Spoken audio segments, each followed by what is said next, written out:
তো বললেই হতো যে না একটু লাইট দে। খুব মিষ্টি লাগছে খুব। আমি কিন্তু নিইনি, তোমাকে একদম উইদাউট মেকআপ না। খুব ভালো আছি। আর এই যে জমজমাট বিয়েবাড়ির মধ্যে কতটা এক্সাইটেড?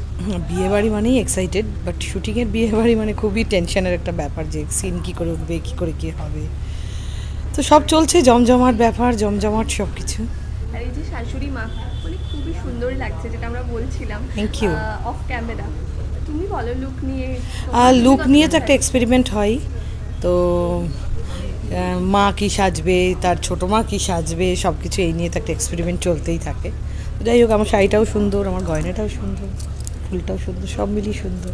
নবদ্বীপে মানে বাস্তব লাইফেও এত সুন্দর করে সাজতে ভালোবাসে? হ্যাঁ, আমি সাজতে ভালোবাসি। যদি সাজি খুব ভালো করে সাজি, যদি সাজি না তো কিছুই সাজি না। আর এই গরমের মধ্যে তুমি কি টিপস দিচ্ছ মানে সাজার জন্য? গরমে সাজার জন্য কি টিপস দেবো? সাজলে সবসময় লাইট সাজতে চেষ্টা করো, সানস্ক্রিন লাগাও, একটু হালকা পাউডার লাগাও, লিপস্টিক লাগাও, সব কিছু হালকা। কারণ দেখতে স্নিগ্ধ লাগলেও অপরজনের গরম যাতে আমাকে দেখে না লাগে, সেরকমই সাজগোজ করাটাই বেটার। নিজেরও মানে ক্যারি করতে সুবিধা হবে। আর তোমাদের অফ স্ক্রিনে তো বন্ডিং দুর্দান্ত দেখছিলাম, মানে যেভাবে অন স্ক্রিনে মারামারি চলে, চ্যালেঞ্জ ছোড়াছড়ি হয়, অফ স্ক্রিন তো হ্যাঁ হ্যাঁ হ্যাঁ, সেটা তো হয়েই থাকে, ওরকম কোনো ব্যাপার না, ওটা তো আমরা অভিনয় করছি। আর দর্শকদের থেকে কিছু প্রতিক্রিয়া পাচ্ছ? হ্যাঁ, নিশ্চয়ই দর্শকদের খুব ভালো লাগছে এই সিরিয়ালটা। এই সিরিয়ালের প্রত্যেকের লুক, ক্যারেক্টার, সবাই দর্শক ভালো লাগছে, তাই চলছে।